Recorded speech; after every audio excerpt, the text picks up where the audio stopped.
Hello, everyone. My name's Hank Setala, And I'm Casey MacBride. and we're here with another episode of Stir Crazy Shamans.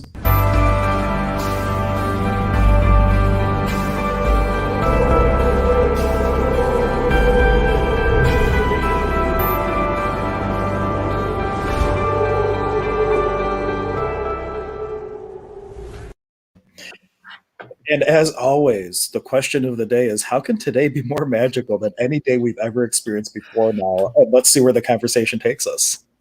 Oh, yeah, absolutely. So I wanted to talk about this. I talked about this on a stream on my channel. Oh, what is this? What is what? Oh, never mind. I saw a private chat. I thought something was happening. Well, yeah, But you couldn't hear me. before we started, my headphones weren't working. My computer did some kind of big update, and my headphones weren't working. So I just now saw Hank was messaging me, giving me advice on how to get that working. But anyway, as I was saying, I talked about this on a stream on my channel, but it was just so cool. I'm not the kind of person that needs proof anymore or confirmation that what I do, the spiritual work that I do is true or real or anything like that. But it's still so cool when the universe just gives you this sort of undeniable proof, that what you're doing is absolutely real and goes beyond, just our minds. There's a real or true reality behind it. And so I want to say it was about a week ago now, where I was going to do some work for a virtual client. It was a house clearing, and it was particularly intense work. They had some really bad entity issues that they were dealing with. Now I know where your story is going. Well, at least I don't know the whole story. I only caught part of that stream, so I haven't. I'm glad I didn't look at it now because now it's going to be a lot more fun. Yeah. So anyway, so I had been kind of tapping into that energy, and then I went to bed the one night, and I swear I got slapped on the belly by someone, to the point where I felt this slap on the stomach. And I woke up expecting to see someone standing over my bed that had just slapped me on the stomach. It was how real the sensation was. But I opened my eyes and there was no one there physically.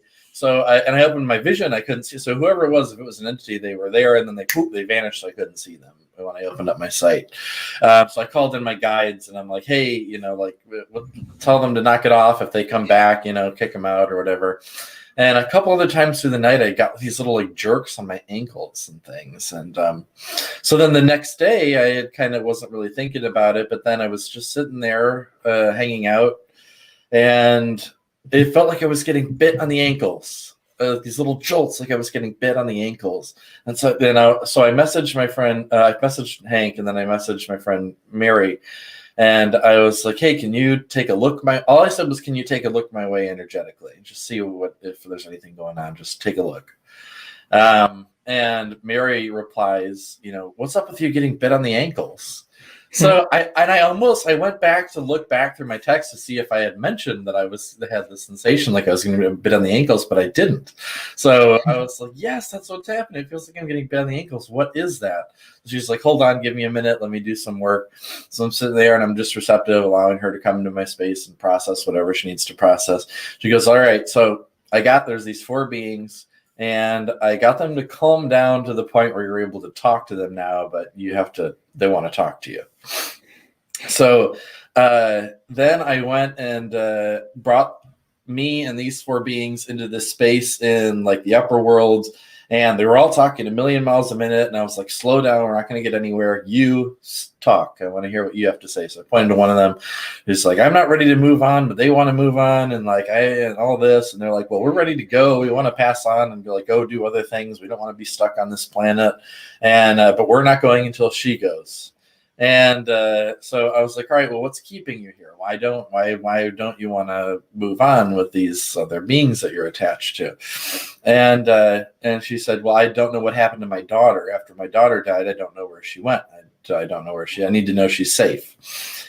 And so I asked one of my angel guides who was with us. I was like, can you find, and he's really good. He's like a master of the Akasha. Like he can pull up any information. So he goes and looks and he's like, oh, well, your daughter reincarnated on this other planet. and she's fine. She's just living the life on this other planet. And so she immediately, like, boom, just this entity was gone and left to go to that planet to check on her daughter. And then these other three beings are like, well, what do we do now? And so I took on the form of like the Texay Paco, the Cosmic Paco, the Cosmic Shaman. And I went and was like manipulating time and space to give her plenty of time to spend with her daughter, watching over her, making sure she was safe, and did all this stuff. And then I took all of us, me and these beings, brought them to the lower worlds and called in Huascarinca, which is like the guardian of the Ujupacha, the lower worlds. And one of the things that was interesting is that they wanted offerings when they were there, which is something that we do in the tradition. And I didn't bring it up, but like they were like kind of demanding offerings. So Huascarinca kind of took care of it, gave them these offerings, and then returned some soul fragments to them. And then I talked to them like, listen, we're going to cut the cords between you and your daughter and any other people you're attached to on Earth, so that instead of doing this foolish crap, like biting on people's ankles to get their attention, which isn't a contribution to anyone, now we're going to take it so that you can communicate to them from a higher perspective and actually be a contribution to them. Does that sound okay to you guys? And they're like, all right, that's fine. So we went through this process of cutting these cords, and then I passed them on, helped them move to the upper world. And then I came back, and I didn't have any issues after that. And I told Mary what I had just done. I told her that whole story. And she said so many of the things that I explained were things that she was doing with them. Like they took them to the upper world and then to the lower world, called them Huascarinca. They wanted offerings and like all of these things that happened, and like and manipulating time and space and all this stuff. And it was just so between her knowing that something was biting on my ankles, and this whole otherworldly experience, and like going through space and time and all this, and like all these things syncing up, and us both having similar experiences, just doing kind of processing different parts of the puzzle, just left me with this incredible feeling of like, wow, like I already know all this stuff is true and real and powerful, but holy crap, like that is it. How can you have any doubt after an experience like that? You know what I mean? It's just like the kind of undeniable proof that makes you go, wow, like how much more magical is this reality than I realize half the time. And from that story, let me just say, for one, a lot of people have these experiences in their life that they discount, that if you go back and look from your own knowing, you'll see that you have these experiences and you don't need proof from the universe anymore. It might not be as elaborate as what Casey just mentioned, but we all have these things that show up in our world that it's irrefutable that there's not something greater going on, and that all this stuff is real. And the second part of that, for people who just went like with a story, if this is something that sings to your soul, the training that, well, Casey was already in the shamanic world beforehand, but for people who want to cultivate the ability to have that type of experience, the Cosmic Paco, the Texay Paco, we actually have an apprenticeship coming up on the 9th. So I'm just throwing that out there because it was such a great story. I wanted to let people know, like, if you want to develop the ability to have these crazy, awesome, magical experiences, transcendentminds.org, we're starting on May 4th. So it's not too late for the next 9-month run. But wow, that is a crazy, amazing story. I know my first thing when you messaged me, I just said that property you're going to go to is pretty messed up. Yeah. has that, if you want to touch base on that, has that shifted at all since you did all this work with those people or with the entities? So the last I had, there's this process that you had told me about, of where you bury these rods around the property to balance the geopathic stress. And I gave them that information, told them to do that, and then said, if within a week this hasn't resolved itself, then we'll book a session where I can go and virtually do this entity removal for you guys. And I don't know if it's been quite a week yet. We're coming up on about a week, I think. And I haven't heard from them. Last I checked in with them, they said things had calmed down a little bit. And that was just a day or two after they had done the geopathic stress work. So I don't know. I don't know where exactly they stand. Well, cool. Well, it definitely feels lighter to me, whatever has shifted, because like as soon as you messaged me, I'm like, oh man, there's entities at this property that already know you're coming for them, and they're like, no, or they're It's more like a toddler, like crying for attention. Like, well, get his attention now. We want out now. So it was very interesting that it all panned out so elaborately. I love it. I told you they were going to be. Well, I won't want to say that, but that it was going to be an interesting scenario. Yeah, and it's so fascinating, all of this. We really can. We can experience these kinds, and this was, to some people that might sound. I realized to us, we're talking about, oh, how fun is this? And we get to deal with these crazy entities that are like biting people and all that.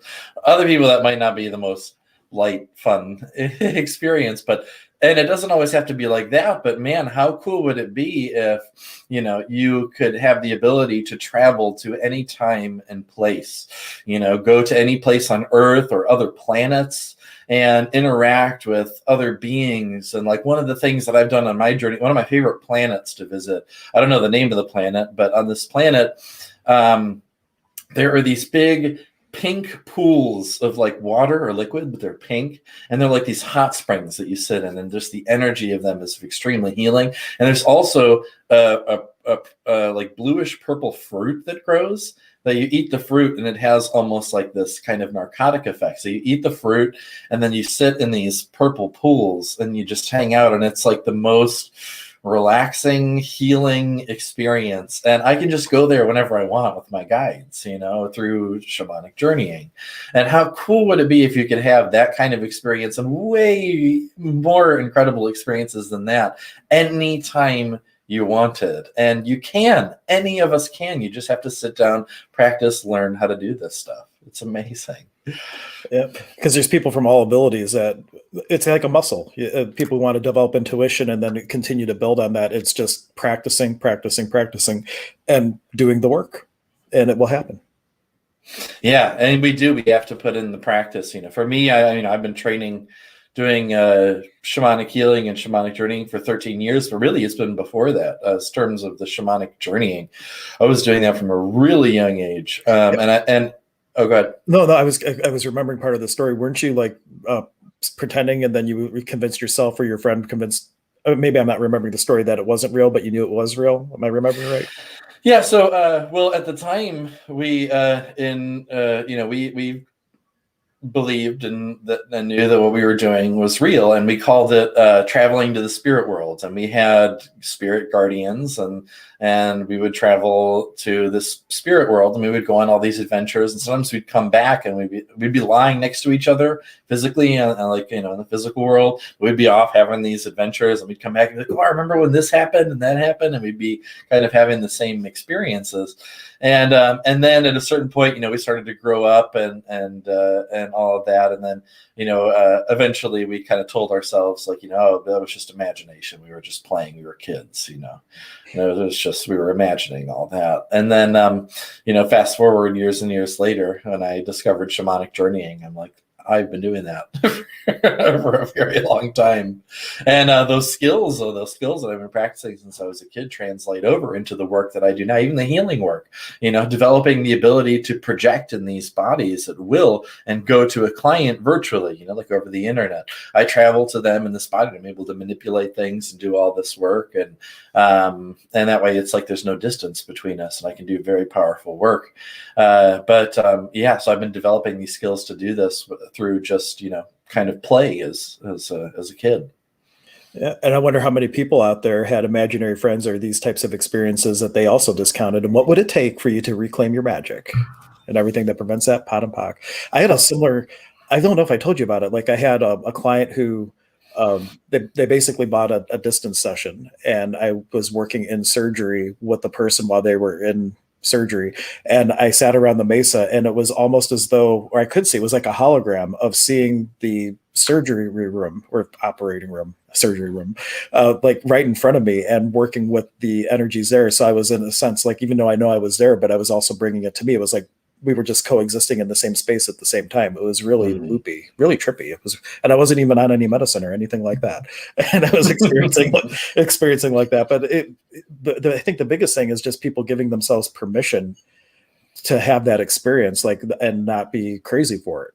And not be judged for it, especially themselves, when people are like, that's make believe, that can't possibly be.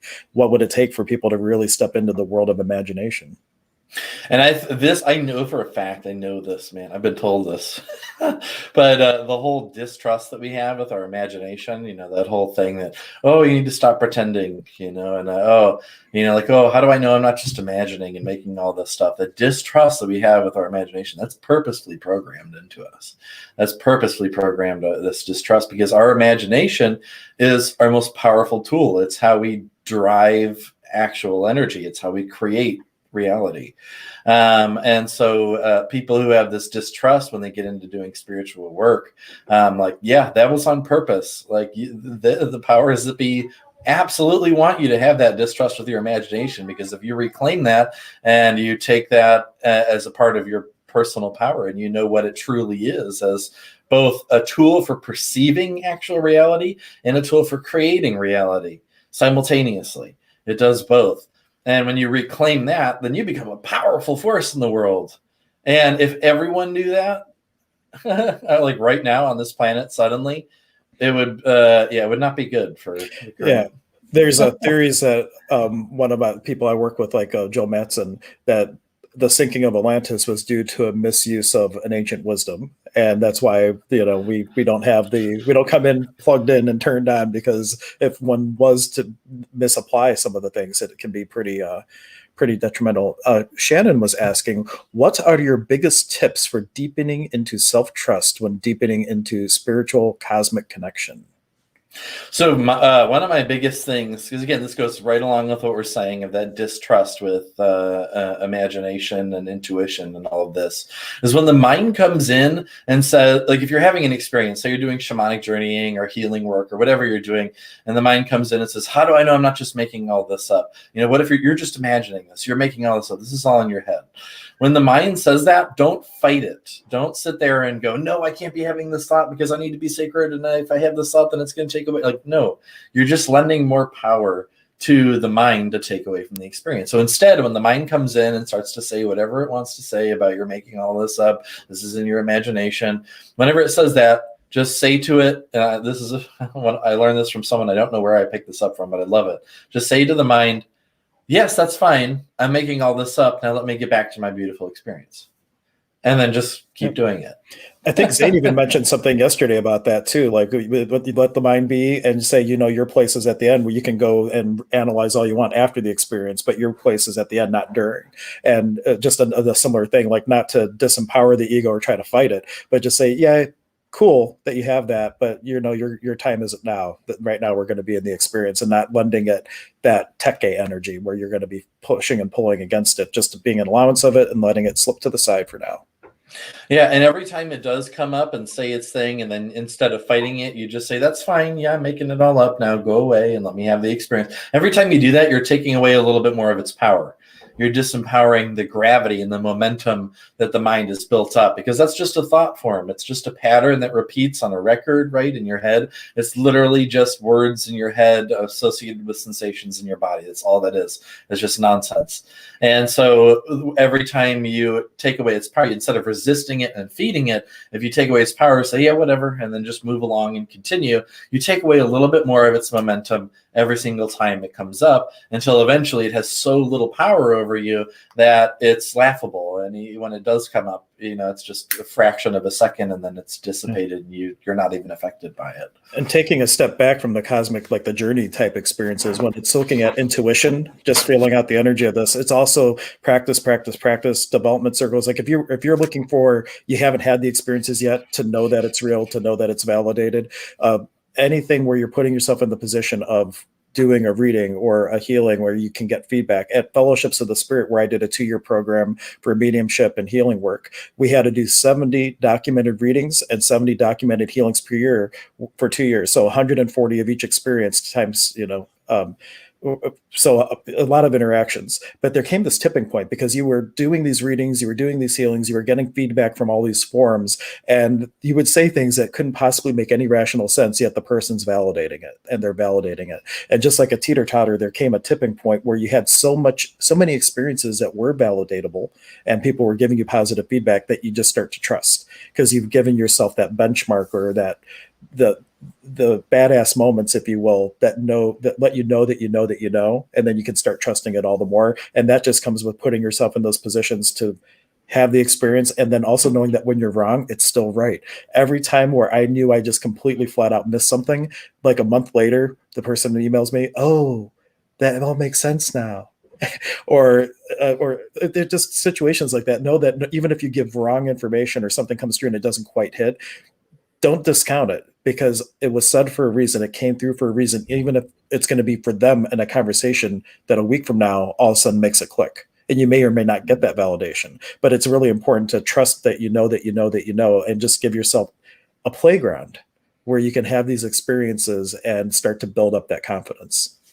Yeah, for me, when I first started doing like spirit guide communication, spirit guide mediumship for people, I would go on forums or Facebook groups that allowed people. There were like psychic development circles, like psychic development and practice groups on Facebook, and I would just message and say, "Hey, I want to work with 10 people." And I'm going to do free spirit guide mediumship for 10 people. And I'd go and people would message, say they were interested. And then I'd go and I'd talk to these people and I would do like readings and communicate with their spirit guides. And I would just do this for free, just to practice, to get the practice and build the confidence. And man, I did that for years before I ever offered that as like a paid service. And to me, it was just a joy. It was fun. And it was also, like Hank said, getting that validation to kind of build your confidence so that you know that you know.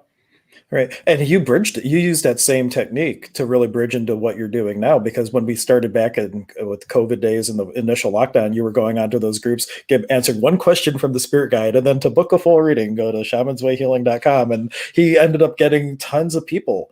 I would empower you too, to say, if you're going to do that, don't discount that you can't be paid for it now. Like you could have just as easily 2 years ago been taking clients and receiving contribution back for it. There was one lady when I went to school at fellowships, she funded the entire program, which was several $1,000s for the 2 years at the time. She funded everything by doing practice readings. She just started charging, I'm going to do these practice readings, $10, $20, whatever. But she did so many of them. She got her homework done and paid for the full program. And by the time she was done, I think she was charging like $80 for a half-hour reading. So like you don't have to not receive a contribution while you're developing your gifts. What's ever fun for you. But give people the opportunity to do an INI or a divine reciprocity and keep the energy flowing. And she was saying, I would love to be in spaces to practice, to play, and deepen into the trust behind what I receive. I love the concept of acknowledging the mind, sort of thanking it, and then keep going. Thank you. And that's the big one, receiving insight that isn't validated and then questioned by a client or a friend. I'll share one experience I have. I was doing public mediumship at Church of the Angels, which it's not my favorite thing to do. Like, that's like, if you ever see the people, may I come to you, that's the type of work. And Spirit told me ahead of time, otherwise my ego would have been crushed and maybe I would have quit, right? But they're like, you're going to go to this person and every single thing you say is going to be wrong. And I'm just like, Jesus, really? Like, what are you doing to me, Spirit? And so I get up there and I do my first 2 readings, and then I go to the one that Spirit told me I had to, go to, and everything was going to be wrong, and everything flat out, they couldn't take it. Afterwards, they came up to me. And at the time, even then, I was a student, but they looked at me as a professional. And they said, even if you can have an off day, maybe I can do this too. So there was purpose in being wrong. So like really like trusting that every single thing that comes through where you're in that space is going to be of the highest and best. And to give you a prayer, this is the prayer that we use at fellowships to start the energy of tapping into that.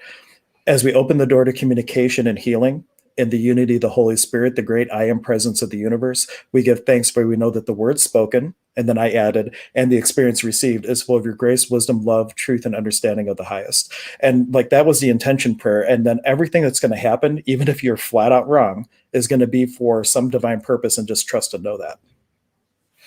And then she was saying such a good idea, Casey, which I believe was the groups, the Facebook groups is what she was talking about. Yeah, they're out there. There's tons of them. You just go on Facebook, read the rules, because, some of them are really particular. Like they don't want you to talk to people outside of the group and things. And so like, depending on how you're doing your readings, you just want to make sure that the group kind of fits how you want to do your work. But there are tons of groups out there. And there are groups that allow you to do paid readings as well. So it depends, wherever you're at.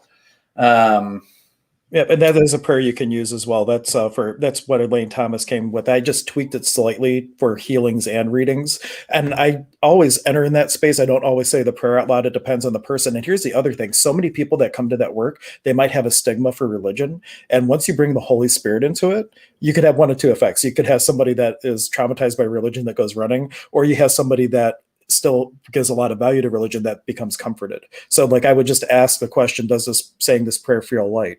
And incorporate it, at least do it for yourself and out loud when it's appropriate. And I love Jennifer was saying, great reminders. Thank you. Yes. I'm so glad you're watching.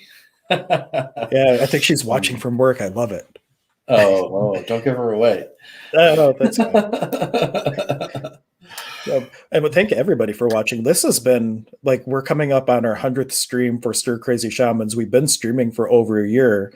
Collectively between all of our channels, like over 1,000 people and subscribers. Casey's channel leading like the way, trailblazing with like 500 plus. But thank you all. Like this is really all because of you that we're able to do this content, making it so much fun and just offering things that are inspiring to people to then inspire them to change and to do things like we're doing to spread the contagion of consciousness. It's just so much gratitude for you guys tuning in. I just felt like I wanted to say that. It's so amazing.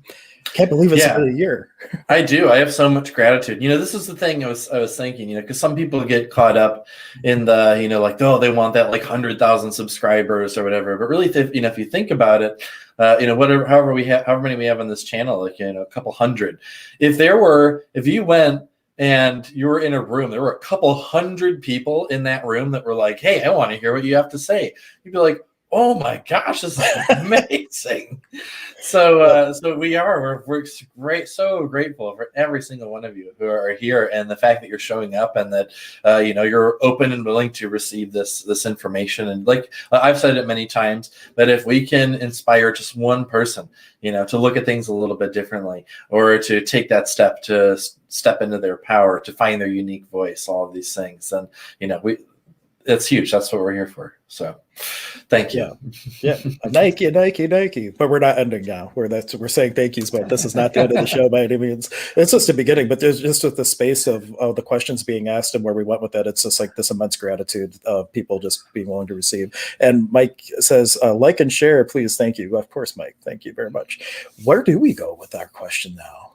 What topics? Does anybody have something that you'd like us to talk about? What rabbit hole would you like us to go down? Or we can also continue going on in intuition and development. That's a really deep rabbit hole we can continue to go down.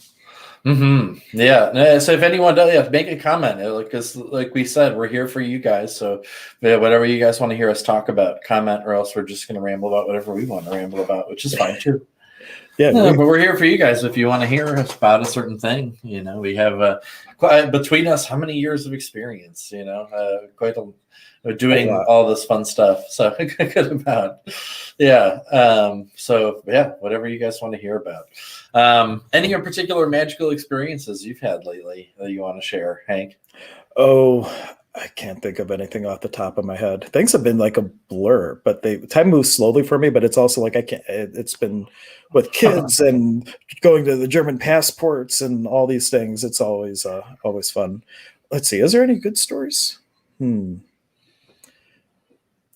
Nothing comes to mind really. But what does come to mind is the importance of we're going to choose to schedule an outing for Stir Crazy Shamans. So there's a meetup group. If you go to meetup.com, I'll grab the link. We have for the local people, we would like to meet up and go for hikes and do different things like that. And we are going to be scheduling one. Casey, we're committed afterwards. We'll talk shop and pick a date. But we like to get together, do hikes or do group healings and the ceremony out like on the beach or whatnot. We might record a little bit so we can share it afterwards. But I think that's a huge thing. And if you're watching and you're not local, what would it take for you to do something like that and to bring community together to experience nature and to do ceremonies and to have healing? So even if you're not local, I charge you or invite you to create that same thing in your neck of the woods, because part of our tradition of cross-cultural shamanism is to help people discover the sacredness in their own backyard, that you don't necessarily have to go to Peru to have these sacred experiences. And the mountain, the little Apu or the Nusta in your own backyard is just as sacred. Hmm.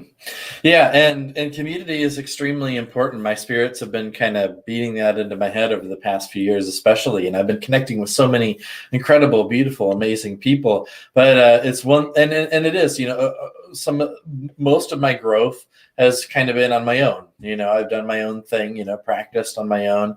But I would say the most powerful experiences I've had, and the experiences that have truly helped me to step into a greater level of mastery of what I do, have been when I've come together with other human beings, fellow humans who are on the path, who are developing. That's when things really start to accelerate. It is, again, it's so important to have your daily practice on your own, no matter who you're with. Don't use people as like a crutch, like, oh, I have to be with other people in order to do my spiritual work. Have your practices that you do on your own, but know that it is so powerful and so important for us to come together and share all of this. That's when real incredible growth and so many fun, magical experiences happen. Yeah, and in Access, we would say, what would it take for you to move from the kingdom of me to the kingdom of we, where it's not about being in being separate from one another, but recognizing that we are all one, and in that space to create together. It's crazy. It's okay when you're entering into communion with one another, because may the God, it's the concept of namaste, may the God in me greet the God in thee for the highest good. And you can't do that if you don't socialize and build a community. And if you do that in the space of this type of awareness, it's just like exponential that you have all these wonderful things. Jennifer made a comment. Let's see.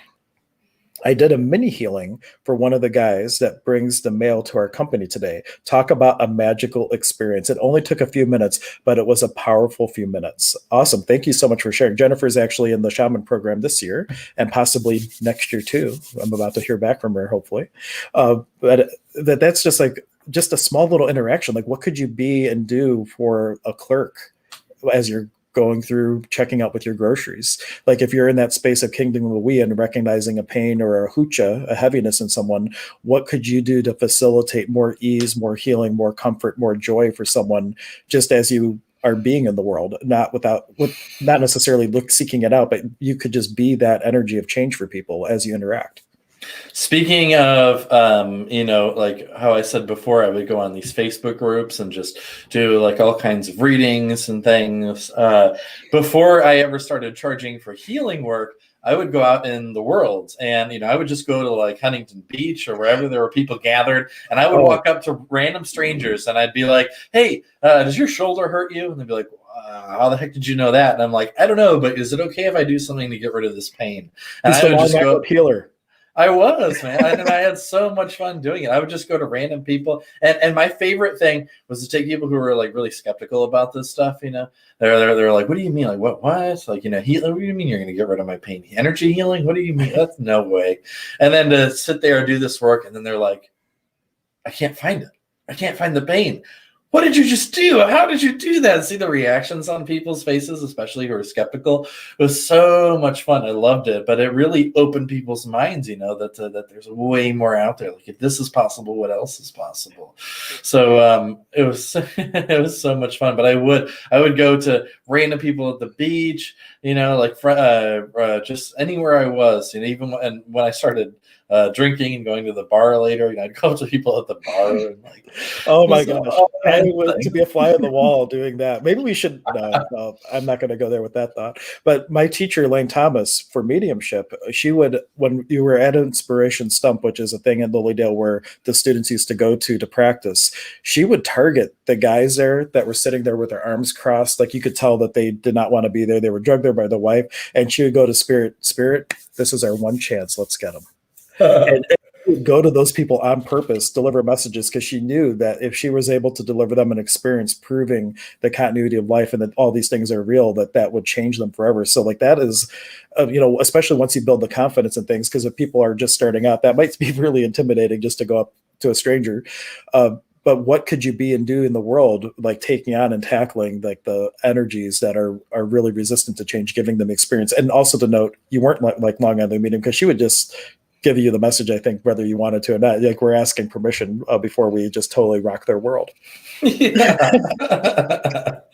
Oh, I had a lot of fun doing that, though, man. And I made a lot of incredible connections. I actually met my first human teacher that way. I was I'll never forget. It was at Huntington Beach, and I saw this guy in this big like costume, like he was dressed like an elven bow soldier or something. Like he had a bow and this like elven dress on.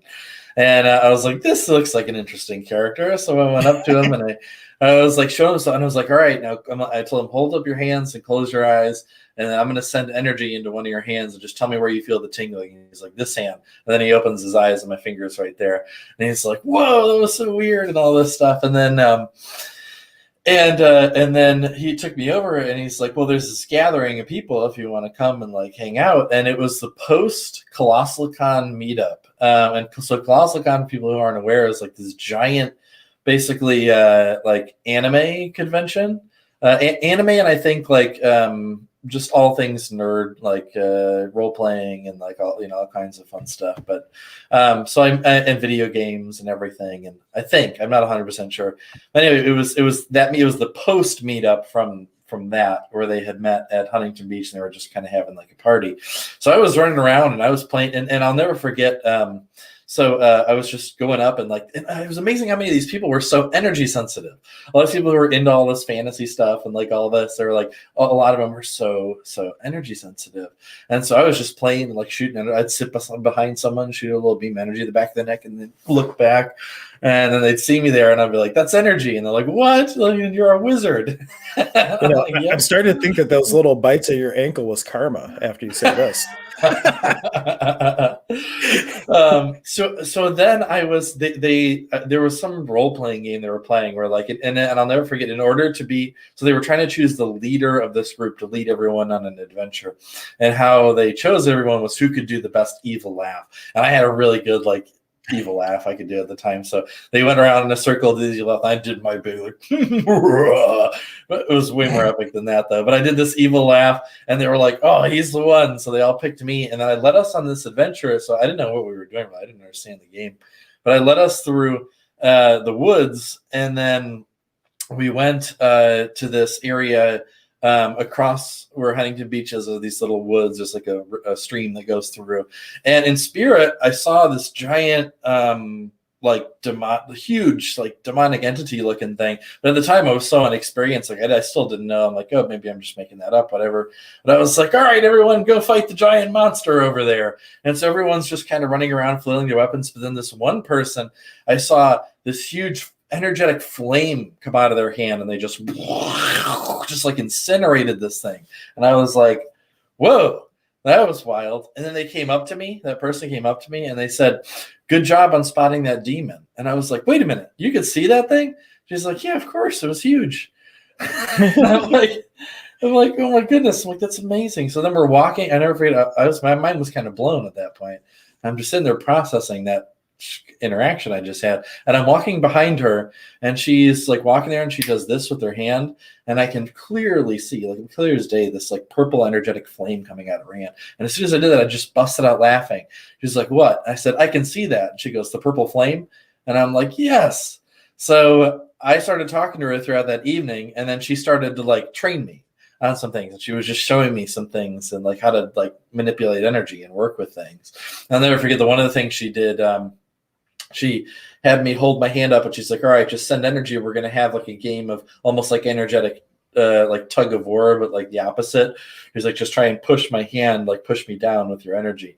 So I'm sitting there and I'm pushing against her hand with energy. And then she like takes her hand and does this. And it literally like brought me back, like down onto my knees, just like with her energy.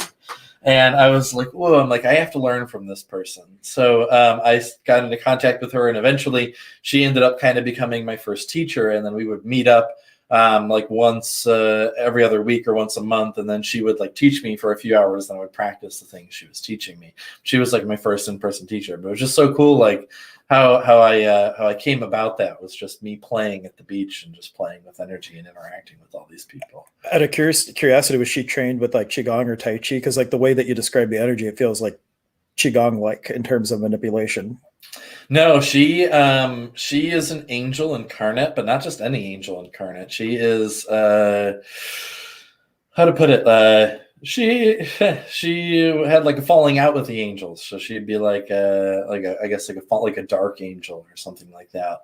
But one day when she was really young, she saw this person, this winged person in a tree, and she was just staring at them, and they're staring back at her, and they're like, "Oh, you can see me?" She's like, "Yeah." And then from there, she had this like massive awakening and remembered who she was and all this stuff, and she could just do all this stuff, and she remembered where she came from in spirit. So she just had all these abilities because that's who she was. Well, do you still talk to her at all, or is she like out of the picture?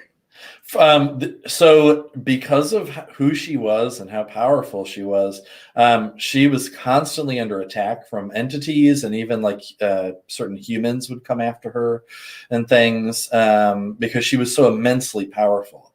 And she was dangerous, but not to the people that she cared about and things like that.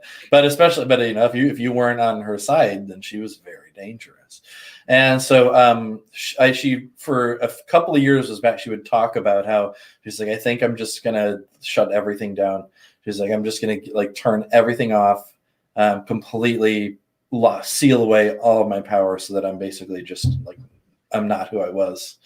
So she talked about this for a few years, then she finally did it. She shut herself down, and she even if she wanted to, it would be a huge process for her to go back and access that power.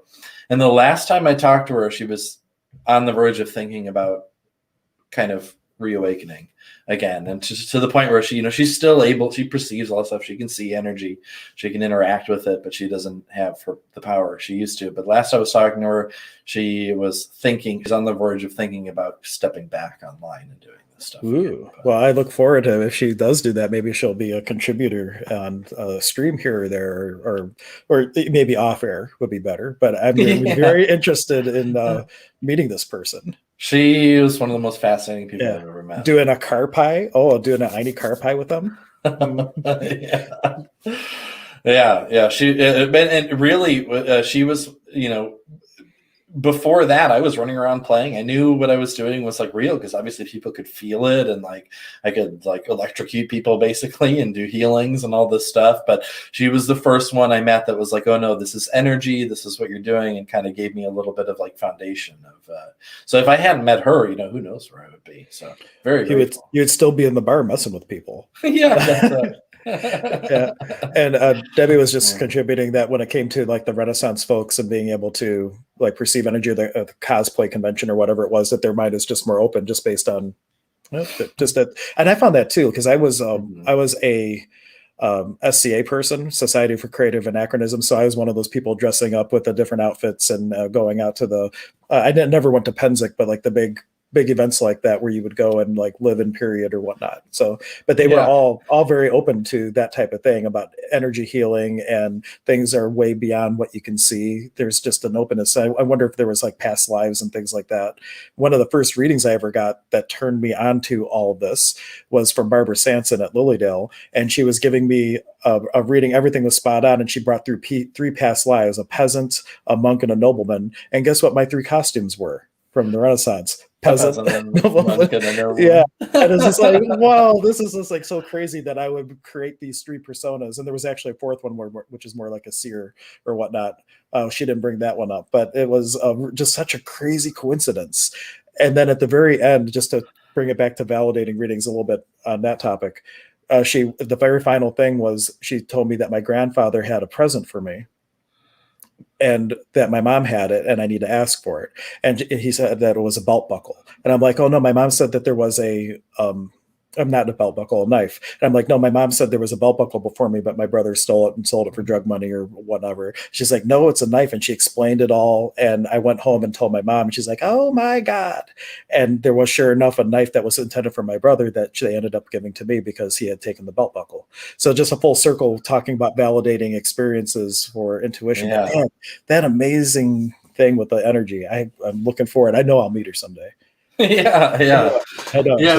I'm demanding it from the universe. Yeah, that'll be cool. Hopefully she does. Hopefully she does decide to be more active with that. But she's an amazing person. She's one of the most she's probably the most powerful energy practitioner that I've ever come across. Well, even if she doesn't reawaken, we can hang out and watch like Lord of the Rings or something. Sure. That'd be great. Well, what questions do you guys have out there? If there's, we've been all over the place with some fun topics. Is there anything in particular that you have a comment on, or would like us to dive down a different rabbit hole? We are happy to dive down. We have about 15-ish minutes left at most. I mean, if we don't get questions or comments or don't have an inspiration, we're not going to force you to sit here and like stare at us while we don't talk or anything like that. But this might be a good. This might be, well, we'll see. If a comment comes through, we can talk to it. But if not, this might be a good place to wrap it up. The energy feels really great.